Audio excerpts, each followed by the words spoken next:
আমি নীলাদ্রি শেখর দানার কাছে প্রথমেই যাব। বিজেপি বিধায়ক আমাদের সঙ্গে রয়েছেন। আপনাদের বিভিন্ন পরিবর্তন যাত্রায় বারবার মারধর, হুমকি, আপনাদের পরিবর্তন যাত্রার রথ ভেঙে দেওয়া, এগুলো তো দেখছিলাম। এবার দেখছি মমতা বন্দ্যোপাধ্যায়ের পুলিশ বনগায় আপনাদের বাইক র্যালিতে দুমদাম ঘুষি মারছে, ফেলে পা দিয়ে মারছে, বুট দিয়ে মারছে। কি বলবেন, বলুন আপনার প্রতিক্রিয়া স্যার। না না, বলার কিছু নেই। এ বলার দিন মানুষ জেনে নিয়েছে, মানুষ বুঝতে পারছে এরা প্রতিনিয়ত ক্ষমতায় আসার পর থেকে কিভাবে সন্ত্রাস তৈরি করে ক্ষমতায় টিকে থাকা যায় পশ্চিমবাংলায়, সেটাই হচ্ছে মমতা বন্দ্যোপাধ্যায়ের। এরা তো উন্নয়নের মধ্য দিয়ে মানুষের মনকে জয় করতে পারবে না। এরা জনগণের পরিষেবার টাকা চুরি করেছে, পায়খানা বাথরুম থেকে শুরু করে, পায়খানা ঘর থেকে শুরু করে, মাথার উপরে গরিব মানুষের ছাদ থেকে শুরু করে, জলের প্রকল্পে জলের টাকা থেকে শুরু করে, গরিব মানুষের খাদ্য থেকে শুরু করে সবকিছু চাষ করেছে। আজকে বিভিন্ন শ্রী প্রকল্প দিয়ে ভাবছে যে সরকার তাকে রাখবে, ভাতা দিয়ে ভাবছে সরকার তাকে টিকিয়ে নেবে। হবে না, পশ্চিমবাংলা মানুষ জেনে গেছে। আজকে বিভিন্ন জায়গায়, যেমন কোচবিহারের নাগরাগুলিতে একটা ঘটনা ঘটেছে, মালদাতে ঘটেছে, ক্যানিংয়ে ঘটেছে। দিনের পর দিন যত আমাদের পরিবর্তন যাত্রা মানুষের কাছে একদম চলে আসছে, সেই পরিবর্তন যাত্রাতে আজকে তৃণমূল সন্ত্রাস করতে চাইছে, যাতে এই পরিবর্তন যাত্রা বাধ্য হয়। কিন্তু মমতা বন্দ্যোপাধ্যায় তার দলকে সাবধান করে দিতে চায়, আপনি এরকম হুমকি টুমকি দিয়ে বিজেপিকে আর ঠেকাতে পারবেন না। নির্বাচন বাহিনী যদি একবার মাঠে নেমে যায়, আপনারা সামলাতে পারবেন না। আপনি নিজে পুলিশ মন্ত্রী, স্বরাষ্ট্রমন্ত্রী, আপনি পুলিশকে একটু নিরপেক্ষ থাকতে বলুন। পুলিশ জনতা সবাই ঠিকই আছে, 100 ভাগের মধ্যে 60 ভাগ পুলিশ আপনাদের হয়ে কাজ করুক, 40 ভাগ জনগণের হয়ে নিরপেক্ষ কাজ করুক, অর্থাৎ বিরোধীদের হয়ে অন্তত স্থান রাখ। আজকে গণতন্ত্র নেই এখানে, ফেডারেলকে ধ্বংস করে দিয়েছে, এখানে ডেমোক্রেসির রেস্টুরেন্ট যাচ্ছে, সেই দিকটাতে কোনো খেয়াল নেই। নীলাদ্রি বাবু, গণতন্ত্র ধ্বংস হয়ে গিয়েছে আপনি বলছেন। আমি আপনার কাছে আবার ফেরত আসবো।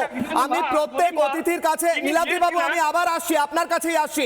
আমি 30 সেকেন্ড করে ওপেনিং রিমার্ক এবার নেব। আমার সঙ্গে যারা উপস্থিত রয়েছেন, আমি শুরু করব কেয়া ঘোষকে দিয়ে। 30 সেকেন্ড ওপেনিং রিমার্ক, তারপর ডিবেট ওপেন আপ করব। যেভাবে পুলিশ এবং গুন্ডা দিয়ে মারধর করা হচ্ছে, আপনারা নির্বাচন লড়বেন কি? আগে এইগুলো তো সামলান। 30 সেকেন্ড। দেখুন, প্রথম কথা বলে দিই, মমতা বন্দ্যোপাধ্যায় ভয় পেয়েছেন, জেনে গেছে জনতা ভয় পেয়েছে। মমতা ভয় না পেলে তিনি এই কাজগুলো করতেন না। ভারতীয় জনতা পার্টিকে পুলিশ দিয়ে হোক বা কর্মী দিয়ে হোক, পুলিশ তো এখন পার্টি ক্যাডারই, সেটা আমরা দেখেছি, তো তাদের দিয়ে দমানো যাবে না, আটকেও রাখা যাবে না। ওরা যত মারবে আমরা তত লড়বো। আর একটা কথা বলে দিই, আমরা একটা স্লোগান বলতাম রাস্তায়, পুলিশ তুমি উর্দি ছাড়ো, তৃণমূলে ঝান্ডা ধরো।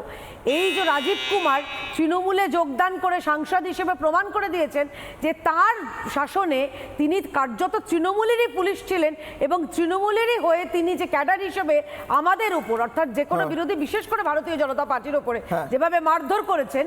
এবং এই পুলিশ তারা চোখে দেখতে পায় না কিশলয়, ওই সোনা পাপ্পুকে ধরতে পারে না, তারা ধরতে পারে না মিনি ফিরোজকে, টিকটক করে বেড়ায়, অথচ তাকে ধরতে পারে না গুলশান কাণ্ডের, এই গুলশান কলোনি কাণ্ডের যে নায়ক ছিল, এই পুলিশই ধরতে পারে না ওই কাউন্সিলর সমরেশ চক্রবর্তীকে। কিন্তু তারা বিজেপি দেখলে ঘুষি মারতে পারে, লাথি মারতে পারে। সুদীপ্ত বাবু 30 সেকেন্ড। অযোগ্য চাকরি প্রার্থী তাদের লাথি মারতে পারে, আমাদের কারাল করতে পারে, যোগ্যদের কামড়াতে পারে, লাঠি মারতে পারে, তাদের পেটে লাথি মারতে। উত্তর দিন সুদীপ্ত বাবু। 30 সেকেন্ড। আমার 30 সেকেন্ড তো অর্ধেক কেয়াদি খেয়ে নিলে। না না, আমি দিলাম তো আবার। আমার কথা হচ্ছে যে দেখুন, রাজ্যটাকে কে খাচ্ছে না খাচ্ছে, বলুন বলুন, 30 সেকেন্ড চলছে। বহু মানুষের প্রশ্ন আছে। পুরো দেশের পুরো 12টা ষষ্ঠী পুজো করে দিচ্ছেন, একটা আনওয়ান্টেড ওয়ার তৈরি করে দিচ্ছেন, মারধর করছেন কেন? জবাব দিন স্যার, সময় কমছে। ছাড়ুন, আমি একটা কথা যেটা এখানে পরিষ্কার যেটা বোঝা যাচ্ছে, যে একটা পুলিশ সে একটা ব্যক্তিকে সে তার ফোর্স অ্যাপ্লাই করেছে। এবার সেই ফোর্সটা কতটা লিগাল কতটা ইললিগাল, এটা এই মুহূর্তে এই একটা পার্টিকুলার ছবি দিয়ে বোঝা যায় না। কারণ এই পার্টিকুলার ছবির ডিফেন্সিভ পার্ট আছে, হয়তো পুলিশটা সেলফ ডিফেন্সেও করতে পারে, তার ওপর হয়তো আগে অ্যাটাক হয়েছে, মবকে কন্ট্রোল করতে হবে। উনি কিন্তু একটা অফিসার অন ডিউটি, ওনার অনেক দায়িত্ব আছে, অফিসার অন ডিউটি। উনি যখন একটা অফিসার অন ডিউটি তার বর্দি পড়ে থাকবে, তাকে তার বর্দি সম্মান দিতে হবে। সেই সম্মানটাকে অসম্মান যদি কেউ করে থাকে, সেই সম্মানটা অর্জন করতে হয়, সম্মানটা অর্জন করতে হয়। মমতা ব্যানার্জি চটি চাটা পুলিশের জন্য কোনো সম্মান নেই, মমতা ব্যানার্জি চটি চাটা পুলিশের জন্য কোনো সম্মান নেই, সম্মানটা অর্জন করতে হয়। স্যার আপনার 30 সেকেন্ড হয়ে গেছে। কেয়াদি, আমার প্রশ্ন আছে, পুলিশ যখন চাকরি প্রার্থীদের লাথি মারে ফেলে, কোন সেলফ ডিফেন্সে লাথি মারে? পুলিশ এদেরকে মারছে, চোখের সামনে দেখছে, আপনি বলছেন সেলফ ডিফেন্স। ফেলে পেটাচ্ছে স্যার, ফেলে পেটাচ্ছে, জুতো দিয়ে মারছে, জুতো দিয়ে। এটা কোন সেলফ ডিফেন্স? অ্যারেস্ট করুন, যদি প্রয়োজন পড়ে অ্যারেস্ট করুন। কারেকশন করে দিচ্ছি, এরা পুলিশ নয়, এরা মমতা বন্দ্যোপাধ্যায়ের এক্সটেন্ডেড পার্টি ক্যাডার, এরা হচ্ছে তৃণমূলের পার্টি ক্যাডার, কোন পুলিশ নয়। আমি আসছি, যারা পুলিশ তাদের দেখলে শ্রদ্ধায় ভক্তিতে মাথা নুয়ে আসে, আর এরা পুলিশ। রাজীব কুমার পুলিশ ছিল, রাজীব আর কুমার পুলিশ ঘুষি মারবে কেন? পুলিশ ঘুষি মারবে কেন? রাজীব কুমার পুলিশ ছিল। এইখানে যে চাকরি বেশ, শুভম ব্যানার্জি 30 সেকেন্ড। পুলিশের সন্ত্রাস আর গুন্ডারাজ একই সঙ্গে চলছে রাজ্যে, বামেরা কি করছে, কি বলছে বলুন স্যার, 30 সেকেন্ডস। যে কোনো রাজনৈতিক আন্দোলন, সামাজিক আন্দোলন, ন্যায্য আন্দোলন ভাঙার জন্য রাজ্যে তৃণমূলের দুটো বাহিনী আছে, একটা পুলিশ বাহিনী, একটা দলীয় গুন্ডা বাহিনী। ওই কিছুদিন আগে দেখেছিলেন বিধাননগরে পুলিশের সাথে একসাথে তৃণমূলের যে দলীয় গুন্ডা বাহিনী তারা একসাথে পেটাচ্ছিল, এবং তখন সব্যসাচী দত্ত নিজে দাঁড়িয়েছিলেন। সব্যসাচী দত্ত বোধহয় এখন বিজেপি করেন না তৃণমূল করেন, বোধহয় তৃণমূলই করেন এখন, তা উনি দাঁড়িয়েছিলেন। সুতরাং আমরা বলছি বিভিন্ন জায়গায় বিধানসভা নির্বাচনের প্রচারকে কেন্দ্র করে ইতিমধ্যে দেওয়াল মার্ক করা, দেওয়াল লেখা শুরু হয়ে গেছে, এবং সেখানেও তৃণমূলের আক্রমণ শুরু হয়েছে।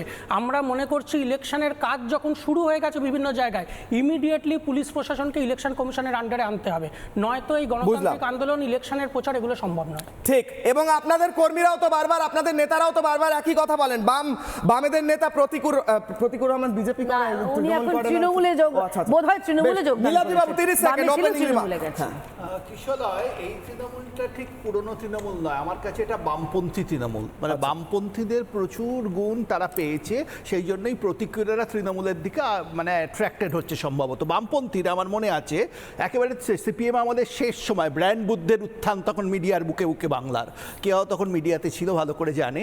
তো সেই ব্র্যান্ড বুদ্ধের সামনে দাঁড়িয়ে যখন বিরোধীরা কোনো আন্দোলন করেছে, তাকে কিভাবে সিপিএম আটকাতে চেয়েছে, কিভাবে পুলিশের সাথে ক্যাডাররা ঢুকে নন্দীগ্রামে সাধারণ মানুষের লাশ ফেলেছে, কিন্তু তাও বিরোধীদের উত্থানকে আটকাতে পারেনি, মমতা বন্দ্যোপাধ্যায়ের উত্থানকে আটকাতে পারেনি। আর আজকে যখন তৃণমূল সিপিএম এর মতো আচরণ করছে, এটা ইঙ্গিত দিচ্ছে পশ্চিমবঙ্গের পরিবর্তন দোরগোড়ায়। সেই পরিবর্তনের ভয় সমস্ত অস্ত্র তারা সামনে রাখবে, তাও তারা আটকাতে পারবে কিনা ইতিহাস অন্তত বলছে সম্ভব নয়। আমরা দেখতে পাবো কয়েক মাস, দেখতে পাওয়া যাবে। নানা ধরনের কন্টেন্ট দেখার জন্য লাইক করুন, শেয়ার করুন আমাদের ফেসবুক পেজ, সাবস্ক্রাইব করুন আমাদের ইউটিউব চ্যানেল।